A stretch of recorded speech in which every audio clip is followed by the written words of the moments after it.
Good afternoon. We are here to listen to the presentation, Managing Student Loan Debt by Jason Anderson. Jason, the floor is yours.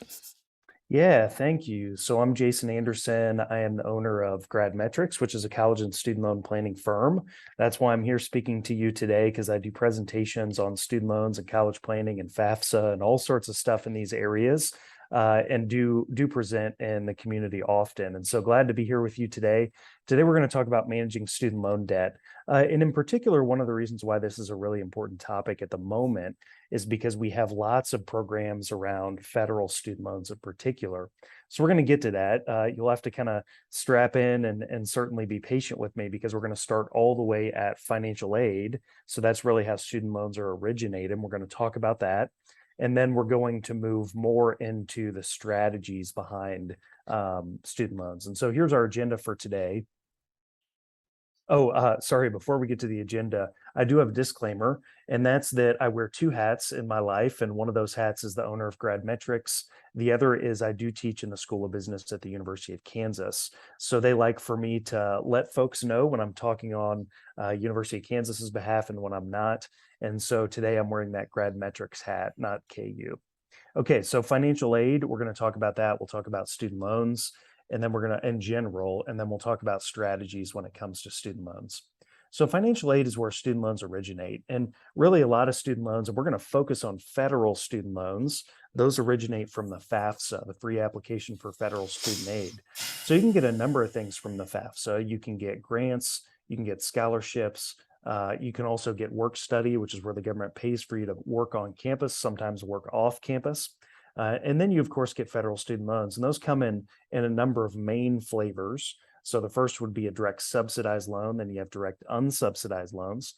Then you have direct plus loans, and these could be graduate loans or parent plus loans. So we're going to talk more about those in depth as we get through this presentation.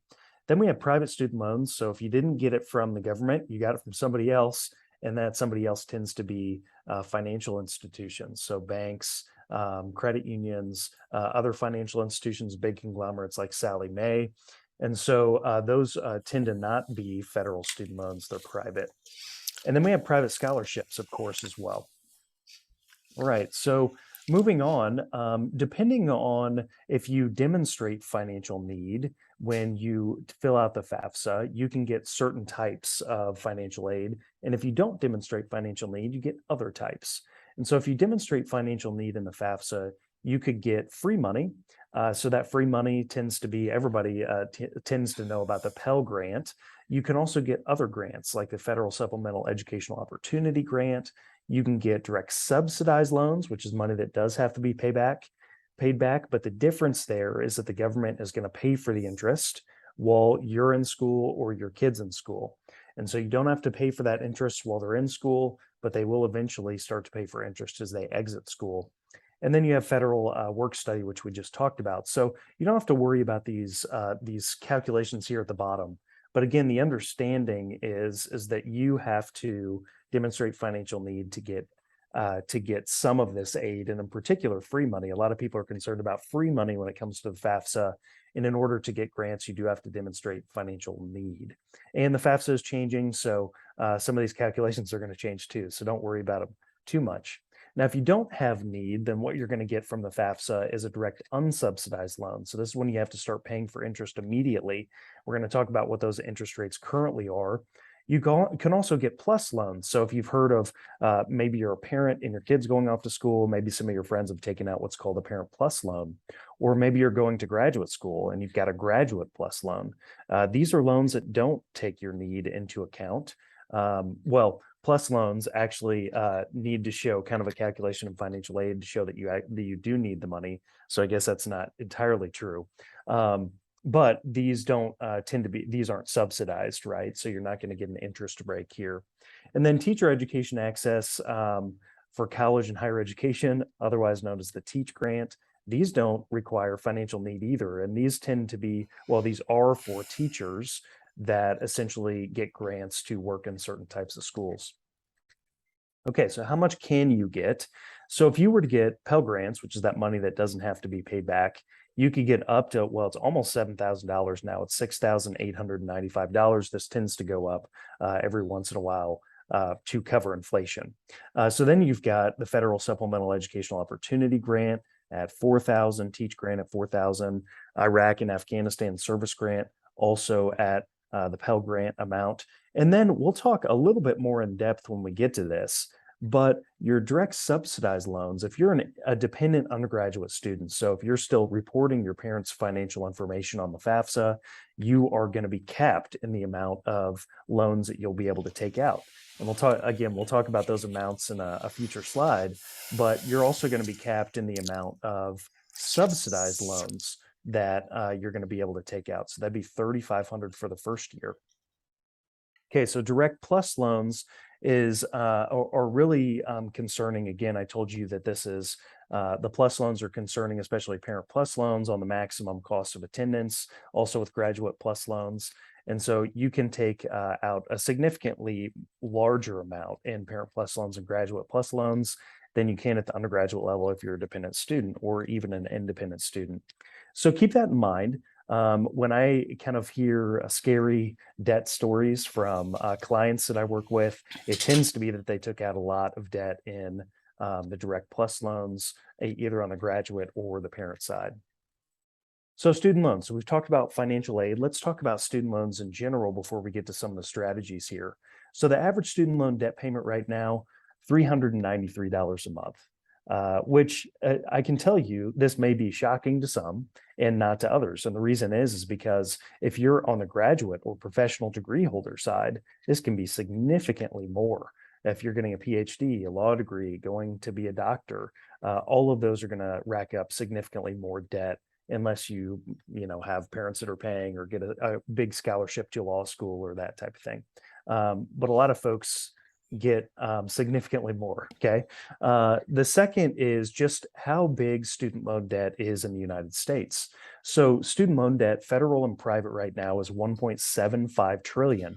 And actually, I just read a Wall Street Journal article. The federal portion of that is about 1.4 trillion. So that's also why I'm focusing on federal student loans here in this presentation, not only because it has kind of the best perks and forgiveness options and repayment plans, but because a large portion of this number is held by the federal government, 1.4. Student loan delinquency rate at 5%, federal student loan borrowers, about 4.3 or 43 million individuals. Average student loan debt, it varies, again, depending on where you're at geographically and what type of degree you've gotten, but it can be significant and go up to about 40,000. And I have regularly worked with people in my practice that have hundreds of thousands of dollars in federal student loans and other loans. Okay, so if you look at this from a geographical perspective, you can see I live in Kansas, and this is Kansas City, Kansas Public Library. So we're a nicer bluer color. That means on average, we have lower debt in our state. But if you look at our neighboring state, Missouri, which is where I grew up, a lot more debt in particular. And Elena, I'm getting a little bit of feedback. If you want to mute, that'd be helpful. Thank you. Mhm. Okay, so why are there so many student loans? Now, okay, I'm not picking, so I told you I work for KU, although I'm not talking for KU in this capacity, I'm working in my Gradmetrics role. However, I'm not picking on K-State just because I work for KU. I'm actually a doctoral student at K-State as well. And so I get to talk about K-State because I'm paying tuition there. So why do we have so many student loans? Well, it's because the cost of education has increased significantly. So if we look at, and this is undergrad, I talked about me being a PhD, but we're looking at the undergraduate level here. 27,000, if we look at the full cost of attendance, so this is living on campus, transportation expenses, personal expenses, books, tuition, all of that in one, living on campus, you're looking at $27,000. Now, if we inflate that at 5%, for 4 years, living on campus at a place like K-State, it's going to cost you almost $120,000. That's pretty shocking. It also causes problems, especially for people looking to send their students to school, because as I'm going to show you, they can only take out so much in student loans. And so how do you make up the difference? If they can only take out 28,000, 32,000, how do you make up the difference between that and 120,000? It can be a challenge. One of the reasons why a lot of families come to me around May is because they need to figure that out. So student loans, we do have two main categories. We've talked about federal student loans. These are funded by the government. We're going to talk primarily here when it comes to strategies, and then private student loans. These are made by a lender or a financial institution. Again, we've talked about direct subsidized loans. You get those when you have financial need. That's when the government pays for your interest while you're in school. You have direct unsubsidized loans that you don't have to have financial need. Now, I told you I was going to tell you the amounts. Okay, so if you have a dependent student, this is someone who is still reporting their parents' financial information on the FAFSA. What can they get in student loans? Well, they can get $5,500 their first year. They get $6,500 their second year. They get $7,500 for subsequent years. And so if you're calculating that up in your head, for 4 years, that's $28,000. Now, if they go beyond 4 years, now keep in mind, you go beyond 4 years, you're going to accrue additional expenses too, okay? But you could get more, and it's actually capped at, oh, well, I keep saying 32,000. It looks like it's 31. So 31, 32,000, I think that's the correct number, but you're going to be right in that ballpark for what you can take out as a dependent student. Now, granted, these numbers can get higher when you go on the independent student side. So when you don't have to rely on your parents anymore, when you don't have to report their financial information, you can get larger numbers. Okay, so then you have plus loans. And again, this is where for grad plus loans or parent plus loans, you can get significantly more in debt. Now, what are the interest rates like? Now, they've been going up. So what happens with federal loan interest rates is when you get your interest rate that's a fixed rate when you take out the loan. But those interest rates go up every summer. And so they track with some of the main metrics when it comes to interest rates in the United States. And so as you might imagine, we have inflation right now. So our interest rates are going up. You've maybe seen that on your mortgage or your newest car payment, whatever that looks like. But we're seeing the same thing in federal student loans. So the current interest you're going to have to pay on a federal student loan for undergraduate borrowers, it's right at 5%. Graduate and professional borrowers, you're at about 6.5. And then parent plus loans or graduate plus loans are 7.5. Now, I do want to point out here that this is actually more than 7.5. Okay, and the reason why is because these have a fee of about 1%. It's a little over 1%, but it's right at 1%. This has a fee of about 4%. Okay, well, and hopefully you can see my cursor here, but I'm pointing to the plus loans. All right, so these have significantly more in terms of a fee. So keep that in mind. You're going to actually pay a higher actual interest rate, so to speak, because you're paying higher fees. Okay, so many of you are on this call because you already have student loan debt, all right? So now we're going to talk about strategies. If you have federal student loans, when it's time to pay, those loans are slotted into a default repayment plan, and that default plan is the standard plan. So what is a standard plan? The standard plan is where you're going to pay off that debt in 10 years. And so it really is kind of like an amortization schedule, if you know what that is. So your house, if you buy a house, the bank is going to say, hey, you're going to pay this off in 30 years, you're going to pay this off in 15, whatever that looks like. And so if you make those payments that the bank tells you to make over 30 years, you're going to pay off the house, right? That's how the math works. And that's how the math works here on the standard plan, that it is based on your balance. And you're going to pay, if you make those payments consistently over 10 years, you'll pay off your debt. So those payments really can go up if your balance goes up, right? If you have a higher balance, you're going to pay more over 10 years than someone with a lower balance. And there are some modifications of the standard plan. So there's the graduated plan where you can opt to pay less at the beginning and more at the end. And there's also the extended plan. So the standard plan goes for 10 years. You can also extend that out. What does that do? That lowers your payments, but you're also going to pay more interest over time. Now, crucially, so we're going to talk about public service loan forgiveness. And under the original plan, which there's been a lot of modifications, especially the waiver program right now, but under the original plan, these two do not qualify for public service loan forgiveness. So keep that in mind. If you're in a graduated repayment plan outside of the waiver, which we'll talk about briefly, you are not paying qualified payments, which is a problem. And one of the reasons why people would get what they thought were 10 years of payments and apply for public service loan forgiveness and get rejected because they were in a wrong repayment plan. Now, all right, so those plans are based on your balance. So your payments are going to be based on your balance, and it's really going to be based on paying off your balance. But there are other plans. So if you're coming to this webinar and you're saying, hey, I'm having a hard time paying my student loans, I don't have enough money to do it, I need some payment relief. Well, one of the ways you can get payment relief is through income-based repayment plans. So as the plans that we just looked at are based on your balance, these are based on your income. So if you're not making a lot of income, you have a massive balance, you're not paying anymore to try to necessarily pay off your balance. I know that sounds crazy, but what it is it's actually taking your income, it's subtracting out some things like how many children do you have, what's the poverty line, and then it gets to a place where it calculates your discretionary income. And then of your discretionary income, it says, hey, well, based on this plan, you're only going to pay 10% of that. And then that's going to be your payment divided by 12 for the months. You don't have to worry about the formula here. Just understand that it is based on your income, not on your balance. And so we have a number of those, and that percentage that you can pay depends on the plan. So it could be 10 to 20%, but you have pay as you earn, revised pay as you earn, income-based repayment plan, old and new. Then you have the income contingent plan. And I do include this last one. It's called the income sensitive plan. I have worked with lots of borrowers. I've never seen this. So don't worry about this one. It's only for specific types of debt. And if you have it, then you would know that you qualify for it. But most people have never seen it in practice. And so these tend to be your main plans.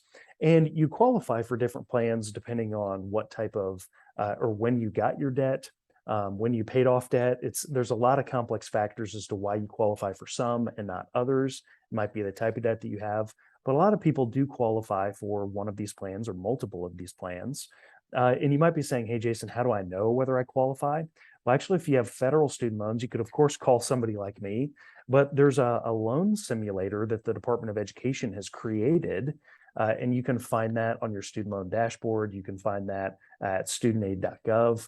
And you can plug in your information or log in as a borrower, and it will tell you what you qualify for. And it will actually scenario analysis your different payment types and if you qualify for loan forgiveness and all sorts of stuff. So check that out. That's the loan simulator that's published by the Department of Education. It can be really helpful to figure out which ones you qualify for. Oh, and by the way, I wanted to mention, so this tends to be, if you're going for forgiveness, which is what we're going to talk about in the next slide, you tend to see people in these repayment plans. And the reason is because, again, this is based on your income. So if you don't have a lot of income, you're working in public service, you're working in military, you're working in government, a lot of those people will slot into one of these plans because they're going to pay as little as possible or want to pay as little as possible before they get forgiveness. And these tend to be the plans that get you in a lower payment. Therefore, you're going to pay less over time and you're going to get more in forgiveness with whatever that term looks like. Oh, and sorry, one more thing. So for these plans also, so pay as you earn, revised pay as you earn, IBR, ICR, when you pay out the term, and so here you can see that they come with forgiveness after 20 or 25 years. If you pay out these income-based repayment plans, you pay out the entire term, it's actually going to give you forgiveness at the end of that term. Now, right now, and I don't want to get too technical, that forgiveness is taxable. So it can be a problem for people that get it.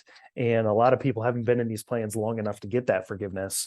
But for those that are going to stay in these plans for a very long time and pay out the entire term, there's actually forgiveness after the end of the term as well. So speaking of forgiveness, one of the main programs that we think about in terms of forgiveness is public service loan forgiveness. So these are people that are employed by the government or a nonprofit organization. There's also other categories here like military, certain teachers. But this is where you pay 120 qualifying payments under a qualifying repayment plan, which we just talked about. You're working full time for that employer, and it's a qualifying employer, as in you're working for a government, nonprofit, whatever.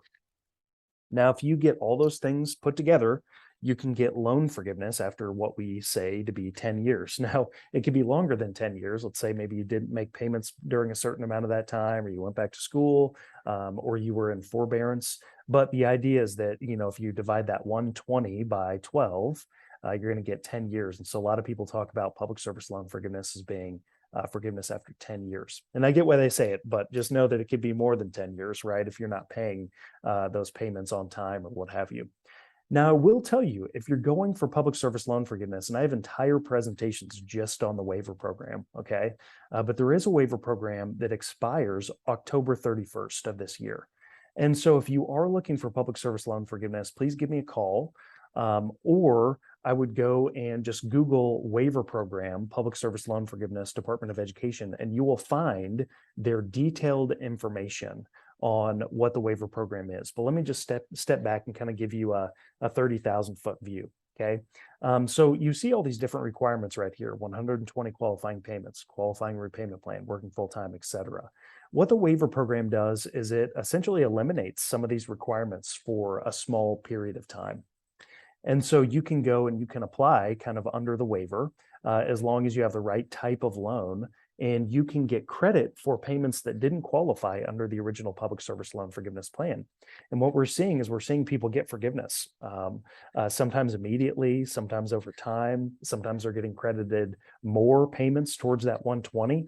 And so just know that if you're working towards public service loan forgiveness, this is a very limited time to do that.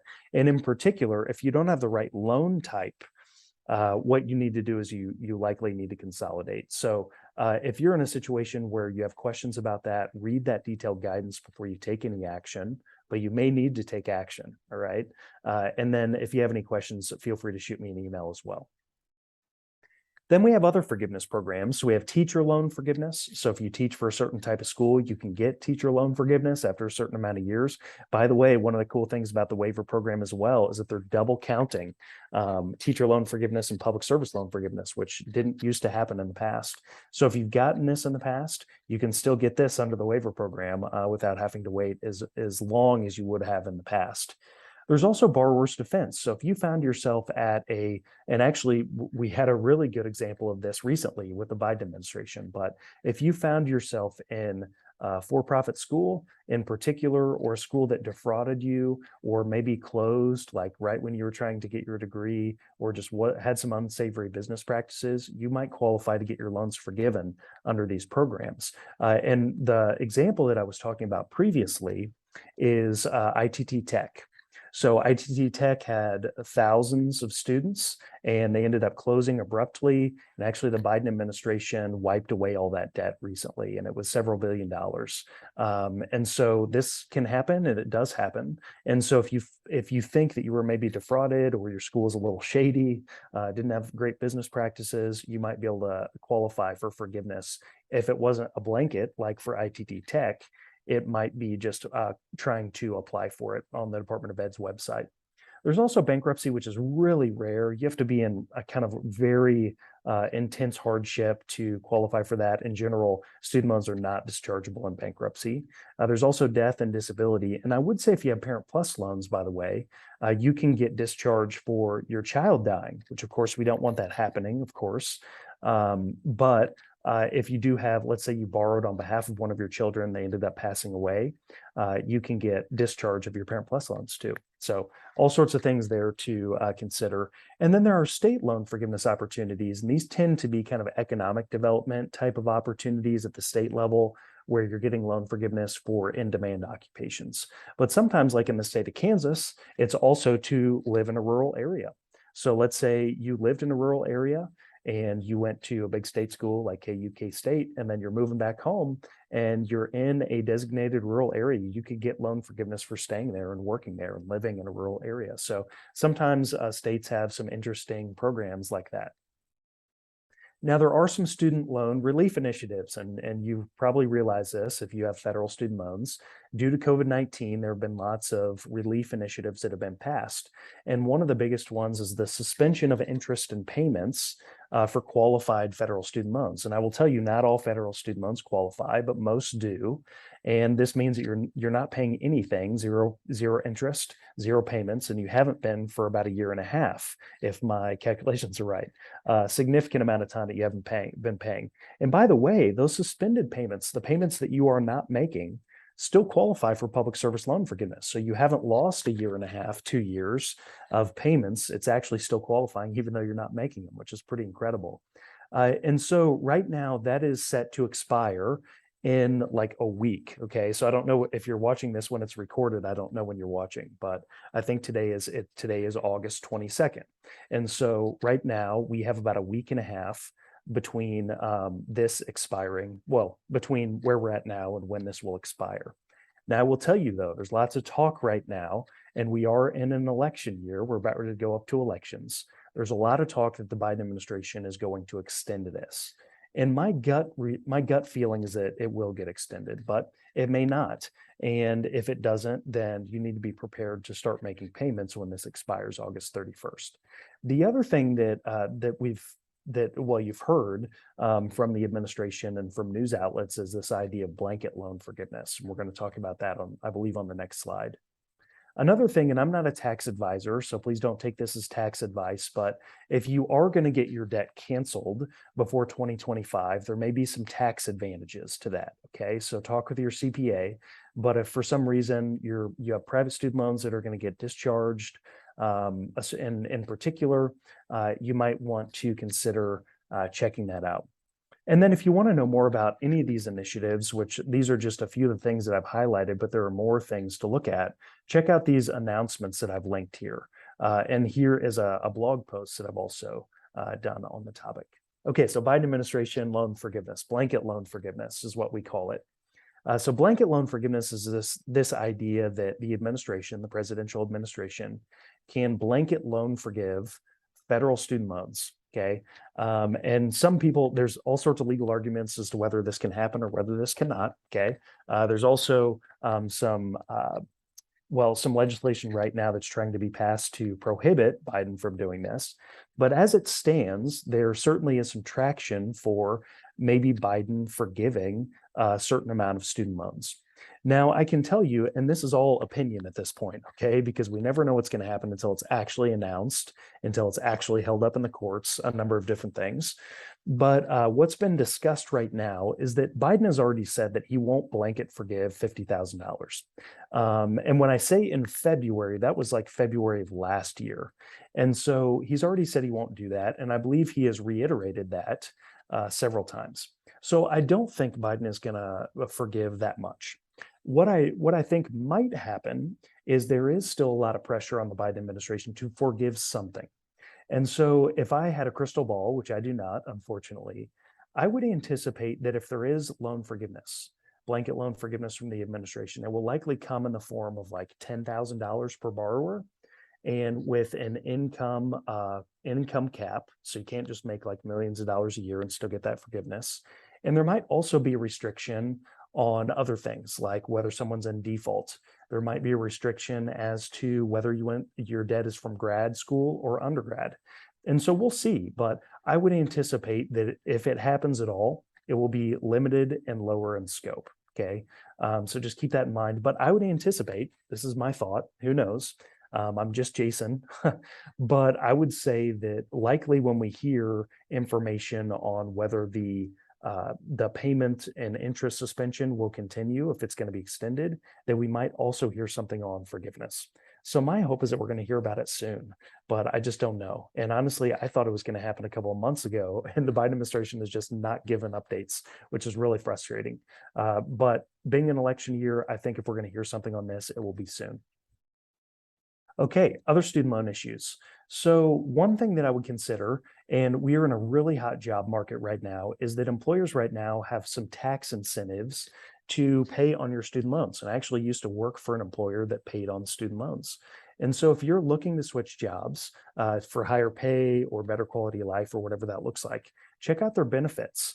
They may give payments towards student loans, which is kind of cool. And we're seeing this more often. Another thing I would say is if you join me for this call and you simply have private student loans and you're like, Jason, I've gotten through this entire presentation, but I have private student loans. What can you do for me? Well, unfortunately, not a lot. It tends to be when you have private student debt, it tends to be like having a mortgage or a car payment. You basically have to pay it off. And unfortunately, too, I had mentioned this earlier, that private education debt, like you can't discharge it in bankruptcy. Like if you went to bankruptcy, you could discharge things like your car payment. You can't for your private student loans. So we tend to use strategies in financial planning that you would have for any type of debt. And these are the debt snowball and the debt avalanche. And so what are these? Well, the debt snowball is when you start paying off your smallest debt first, so your smallest balance first, and you move towards larger balances. And this is a kind of a momentum play. So it's where you maybe pay off one loan and you feel really good about that. So you go towards a bigger loan, to a bigger loan, to a bigger loan. Now, that's not the most efficient way to do it, though. The most efficient way is to pay off the debt with the highest interest rate first. And you would likely think about this in terms of all your debt, right? So maybe your student loans are sitting at 6%, and you have a credit card that has a couple $1,000s on it, and it's at 25%. Well, then you would look at paying off your credit card first. Now, you're still paying minimum payments on everything else, but you're trying to tackle the highest debt first with, well, the debt with the highest interest rate first and move on. And that's your most efficient way to do it. But sometimes it doesn't feel as great because the momentum may not be building as if you started with your smallest balance and moved to the largest. So the other two things I want to say is a lot of people with private student debt, but also federal student debt, look at refinancing. And so refinancing is where you try to beat the interest rate on what you have. So let's say you have a Sallie Mae student loan and it's at 15%. All of a sudden you have better credit and you have better income. You're like, I don't want to pay 15% anymore. I'd rather pay something less. Well, sometimes you can refinance at a lower rate. It's going to save you money over time. And for private student loans, that's actually a good thing to look at. But for federal student loans, I just say be careful first, okay? Because if you take a federal student loan and you refinance it as a private student loan, guess what? All those perks that we just talked about, you no longer have because you no longer have a federal student loan. You now have a private loan that you've refinanced. What you can do, and some people get confused about this, is you can consolidate federal student loans. And so this is within the federal government. You can go and consolidate your loans. But the thing that people get confused about is this is not refinancing. What this is you tend to consolidate for other reasons. Maybe you want to extend the term of your loan. Maybe you want to take 15 different student loans that you have and put them into one payment. There's a number of different reasons why people consolidate, but it's not to save on interest. So when you consolidate federal student loans with the government, it will never save you on interest. And the reason is because they take all the, well, what's called a weighted average of your interest rates and actually tick it up 1/8 of 1%. So you'll never save on interest by consolidating your federal student loans. You do it for other reasons.